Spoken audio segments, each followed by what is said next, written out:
Hi, feral friends. Today we're talking to Elana Freeland, who is the author of a number of Feral House books, most recently Under an Ionized Sky. And that's a sequel to her 2014 book, Chemtrails. Elana is going to talk to us today about her life, her research, and some of the information that is contained in those books. Hi, Elana. How are you? Hi, Christina. I'm fine. So tell me how your original first book for Feral House, Chemtrails, came to be.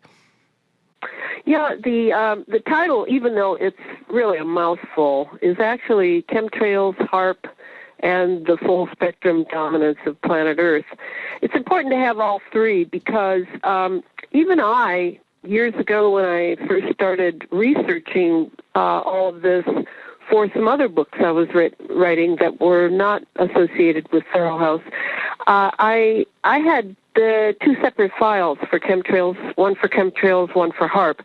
And it took me a while to realize, oh my gosh, they're totally connected.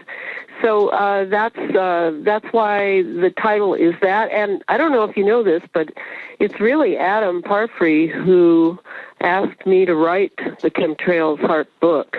And he just asked if I thought I could write it, and I was friends with one of the primaries in the anti-chemtrails movement, so I definitely thought I could write it, and so I started, and it was all because of Adam. For someone who may not be as familiar with the work, can you define some terms for us? What does chemtrails mean? Well, chemtrails it's a good question because it's been battered around in the mainstream media that now a lot of us are familiar is actually false news because it was used as a sort of conspiracy tinfoil hat term to malign or at least disinform people about the people that were criticizing the change in the sky overhead. And the change that everybody was seeing seemed to be coming from jets in these long trails of what some people still call contrails, which means condensation trails. But those trails of just water vapor and ice crystals at a certain altitude, those are long gone. And what's happening in the skies now from commercial and military jets is a chemical trail filled with nanoparticles in various chemical configurations of aluminum, barium, strontium, titanium, many lithium. And those nanoparticles that are being laid up in the stratosphere or the top of our troposphere are falling down, and we're breathing them. And you can correlate the health problems and the definite degradation of American health with the onslaught 2 decades ago of this program that is distributing what are known as chemtrails. And the word chemtrails, where did we get it?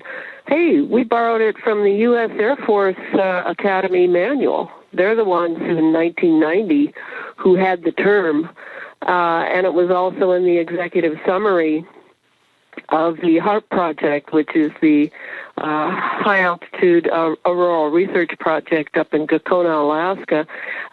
They had it in their executive summary. They called it chemtrails. So it's really ironic that it was turned into a sort of negative term for kooky people who had the nerve to be observant of a very different sky. The term started with the military. Now, you mentioned the word HAARP as well, and that is part of the longer title of your first book. What is HAARP? Well, that's the High Altitude Active Auroral Research Project. The High Frequency Active Auroral Research Project up in Alaska. it became very famous as a term and as a conspiracy theorist objective to find out about it through the book of Dr. Nick Begich and Gene Manning back in 1995 called "Angels Don't Play This Harp," and that is an ionospheric heater. It's a huge acreage filled with phased array antennas that were used and still can be used to zap the ionosphere far up in space and activate electrons and turn them into ions in the ionosphere, and then bring those down into our lower atmosphere to basically turn our entire atmosphere into an antenna. And that correlates with the release of all the cell phones and all the wireless gewgaws that Americans seem to not be able to do without for their convenience and comfort and entertainment in a wireless world that we now live in. And so those are connected as well. The wireless world we live in is actually connected to those ionospheric heaters like HAARP, because there are many more than just that one in Alaska. There are hundreds now, and they're mobile and they're smaller. And they're very powerful because they basically are zapping the heavy metals falling from those chemical trails that are in a nanoparticle form. They're zapping them to activate them and use their particulate matter for weather warfare, weather modification, electromagnetic operations that are military in nature. I mean, it's all connected, and that's what this latest book really spells out, is how all this is connected and how it spells not just an increase in cancer from non-ionized radiation, but it also is about what I call the space fence lockdown. Now, interestingly, I'm from Wisconsin, and I remember, in the late 70s, there was initial protest in northern Wisconsin, the installation of what was called ELF, the extremely low frequency systems. Is that related? Oh, yes, very much so. Yeah, you lived right up there where they did, under another military project name, set up the ELF, and they were phased array antennas. But as I recall, didn't people protest so much that the Navy, and it was the Navy, they eventually had to move it? There were huge protests at the time, and though the Navy said that they weren't going to do it on the shores of Lake Superior, it's my understanding that they just kind of went ahead and did it. So, yeah, they moved it. As I recall, they moved it from Wisconsin to Upper Michigan. Right. So those two land masses are connected. So essentially, they moved it, about 100 miles east over the border. Yes, and it was the second phase. The first phase of all this ELF, extra low frequency research done by the Navy and the Air Force primarily. Really, the first phase was the woodpecker, the Russian woodpecker, you may recall, in the late 70s when they had. It's all Tesla technology, and Russia had their own installations that they were zapping, actually Oregon, Eugene, Oregon, with that instrument and forcing all sorts of health issues and then, of course, suicide ideation. And recently we had another news item on that. Remember what happened at the American Embassy in Cuba? Absolutely. Yeah, it's still theoretically unknown as to what was causing all the problems at that embassy. Yeah, you always see those words, mysterious, strange, and that means you're now in a disinformation platform because somebody certainly knows, and it's not mysterious and it's not strange, but they're not talking. And that's what happened in Cuba. In Cuba, I think it was more infrasound than anything like ELFs in the way you would think of being zapped.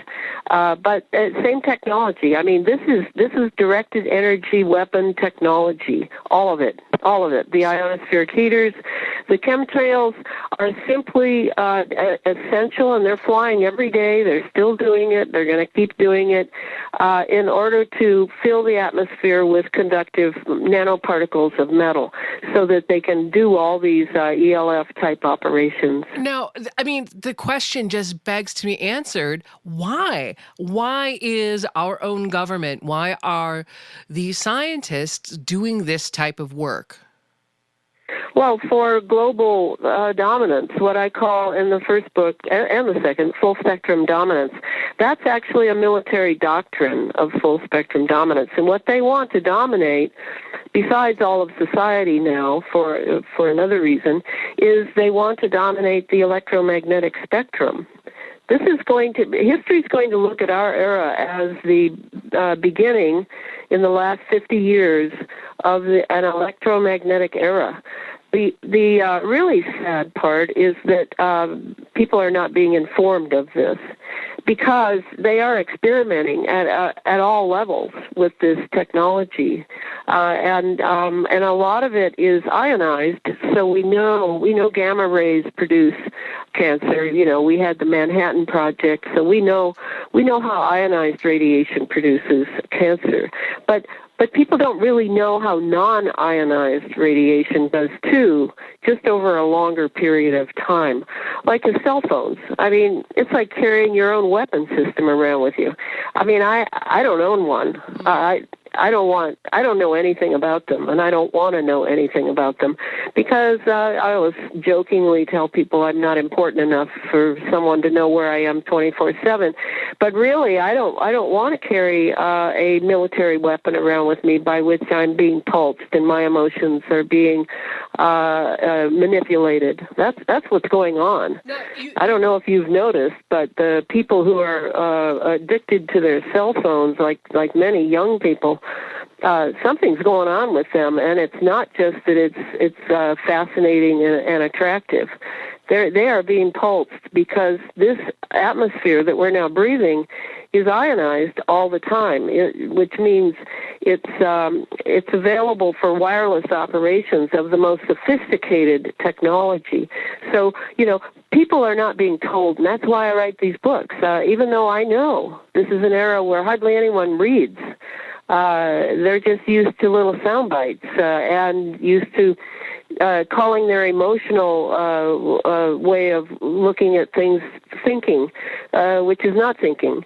So I'm writing these books for 50 years down the line when people finally do wake up to what happened now and say, why wasn't anyone writing about this? Because these books that I've written, they're the only ones there are about the military piece to the geoengineering, climate change, carbons, problem. No. They're the only ones. Right. And we're proud to publish them. My question, and again, I'm thinking about what you're saying, and you're giving instances of this long history of military development, of the essentially full spectrum dominance, of the results, which are ill health, long-term cancers potentially. But again, I wonder why. What is the advantage of a full spectrum dominance, and what is the end goal? Is this just random experimentation to come up and develop with the best possible weapon they can, or is there an actual goal in sight? Oh, I think the goal is definitely control over the globe.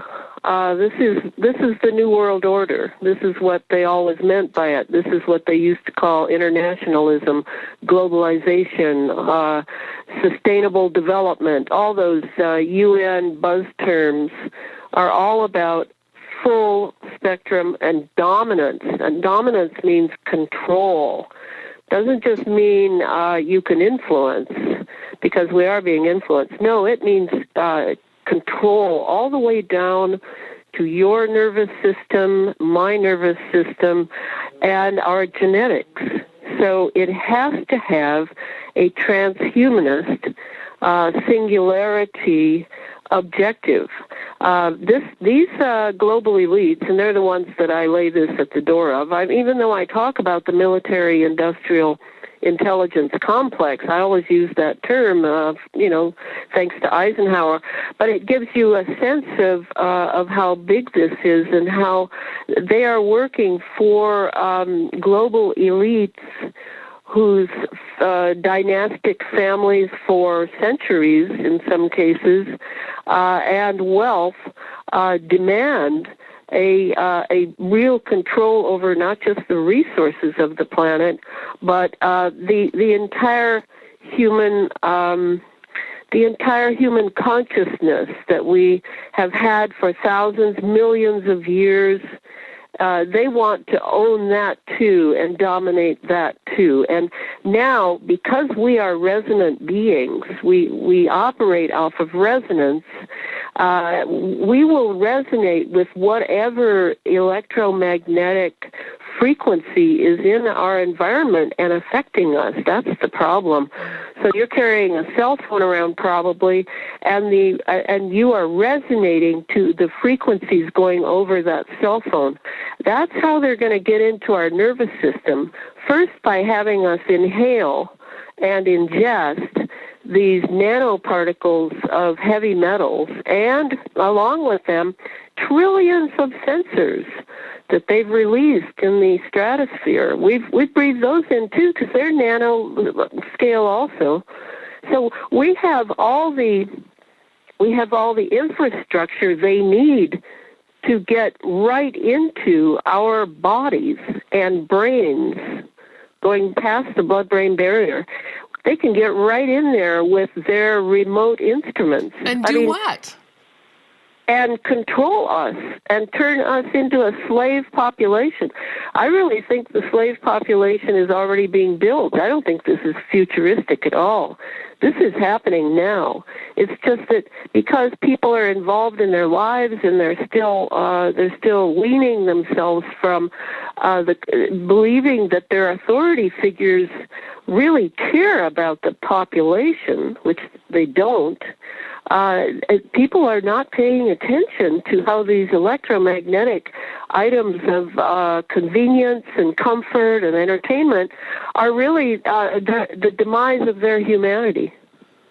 That's really what I think. Okay. And that is their objective. I mean, if you're going to dream big and you have big resources and big control over resources and you can run American armies and whatever armies you need, well, you're going to have a pretty big dream. And their dream is full spectrum dominance over all of civilization, it seems to me. And now they have the technology that I think has been kind of kept from us, or perhaps the atmosphere was not quite ready for it, or whatever the reason was. They now have it in spades. And they are utilizing it, and they're still experimenting, yes, but they want control over the whole globe. That's what they want. Let me ask a question. I'm going to make an analogy, and you can correct me if I'm wrong. But so I'm hearing this, and I'm thinking, this behavior, this thing, it sounds very parasitic. You're telling me some of the outcomes are cancers, which of course cause death. So much like every parasite, it needs the host to live. Is this a failure of planning, or are they still working out the evolution of these ionized weapons? So, I mean, how does a decimation of a population, which is the end result of what you're saying, if they're doing all these things, the people are going to die, how is that beneficial?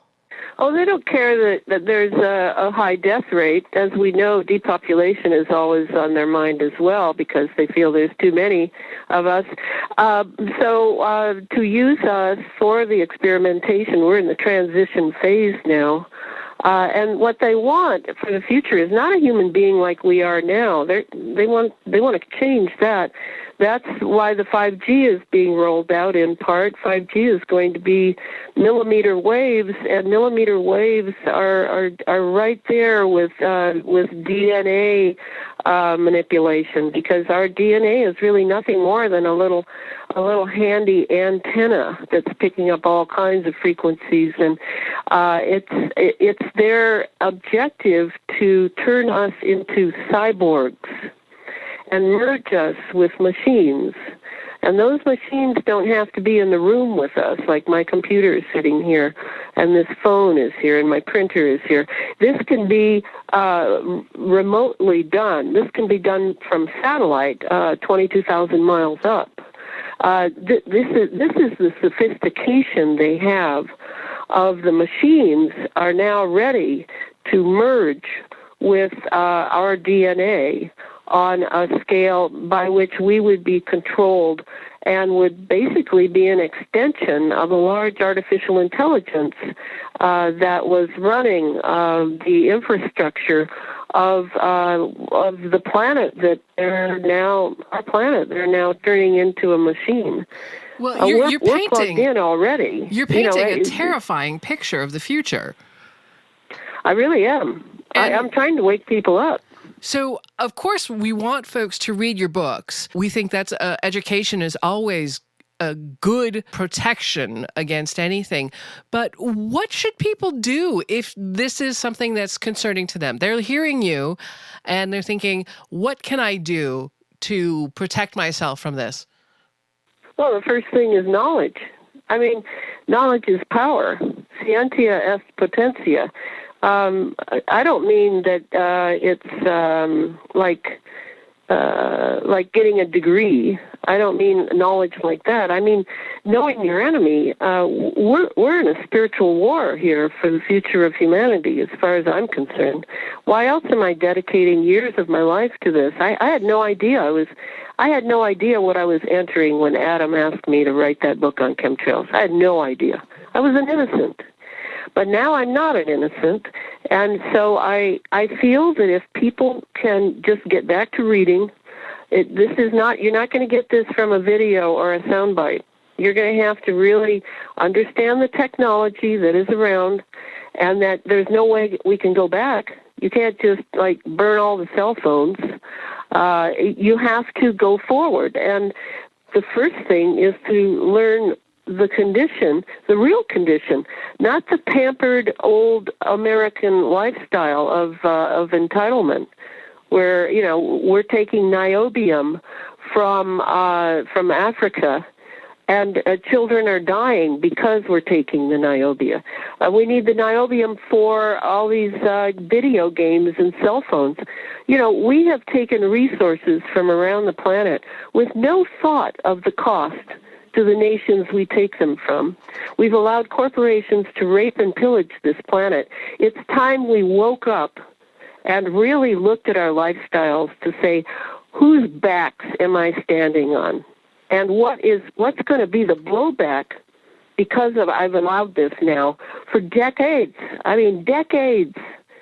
And I have no sympathy and no pity for people who have to, who choose to listen to me if they really want to fight in this war. Or do they just want to be part of those who are going to be mowed down, along with their children and grandchildren? I mean, this is it. This is the crossing point. We're at it. And we're actually a bit past it, so I'm coming in late. But there are a lot of us in this movement, the anti-geoengineering movement, we're calling it now, who are as committed as I am. It's just that I probably understand the military aspect of it much better than most. So you're using the term anti-geoengineering. Are there other aspects besides the nanotechnology of chemical saturation, of the ionized radiation, the things that you mentioned?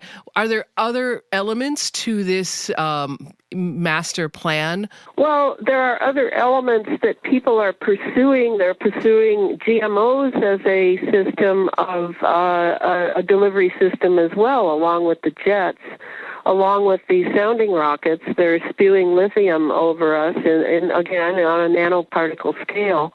They are looking at vaccinations as a delivery system of the same thing. They're looking at the green movement, the so-called green energy movement, such as the wind farms. They're involved in this because they're pulsing at this. They're calibrated to pulse at the same frequency that all of this other infrastructure I write about in the Under an Ionized Sky book is keeping tethered to space operations, artificial intelligence operations that are humming along all around us as they're now inserting the 5G into the infrastructure. All of this is, most Americans don't study science after high school. And we're living in a science age. We're living in a technology age. Mm-hmm. And unfortunately, our technology is going to end up using us instead of us using our technology. So that's why we really need to study this stuff. I agree with you. I don't know a more pleasant way to do it, or play a tape at night while you sleep. I mean, come on. Right. We need to assert our will here. And so how would someone, obviously we want people to read more books. We want people to read books all the time in general. Feral House is a publishing company. We want you to read books. We want them to read your books. And again, it goes to what else can someone do? Or how is there any way for a person, you're just regular, say, listener of this broadcast, to recognize if they've been affected by these technologies at all? Oh, yes. Oh, yeah. Beyond electrosensitivity, which now it has actually been accepted as an actual disease in Europe. Europe's way ahead of us here. Here we're controlled by corporations that don't want us to know anything. They just want us to eat fast food and keep pouring money into big pharma and the medical industry. People have the electrosensitivity. They have autoimmune conditions. They have chronic fatigue. Alzheimer's is going through the roof. Autism is going through the roof. All of these are nervous system problems. And nervous system has a big black arrow pointing right at wireless technology. And the wireless technology is connected to what's been formed in the atmosphere as an antenna to keep all of this humming along as a giant control mechanism. So, people are having a lot of health issues, and that's really why I think we're getting thousands of people are coming onto the internet movement of the anti-geoengineering people because their health is just shot. And they're looking for answers because their doctors don't have any. Well, it's obvious. So, that's one of the big red flags that people can look at is, are they having health issues that are nervous system, immune system connected, and medicines and all the rest won't do a thing for them. That's what this is from. Wow. It sounds like, as you mentioned earlier, when Adam first asked you to write the first book, that you yourself, you just used the word that you were a bit innocent as to how deep this technology infiltrates everyday lives. How do you see, what's next? The Under the Ionized Sky is out now. And what's next? Are you going to continue your research? Well, I am. I'm going to write one more book, and that will be it, unless there's some big surprise for me somewhere. I'll do one more book because it has to be done, and the next book is on synthetic biology.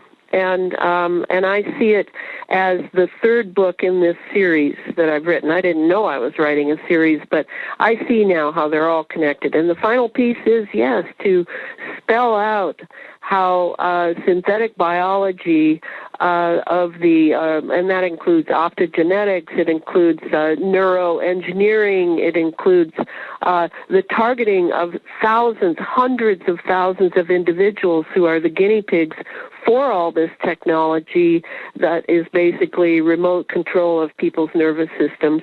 All of that needs to be tied and tethered together with the space fence of the second book and the chemtrails harp piece of the first book, and that will be the last one I write. I've already started it. I'm deep into it now.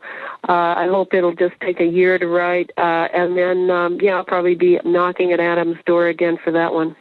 Well, we don't want to have to look forward to it, but we do because we appreciate your work. Again, and I appreciate your time today talking and answering my questions, and I know our listeners are equally grateful. So again, Elana Freeland, Feral House author, and we'll give you more information as to where you can get her book and when you can get it. Thanks, Elana. Thank you, Christina.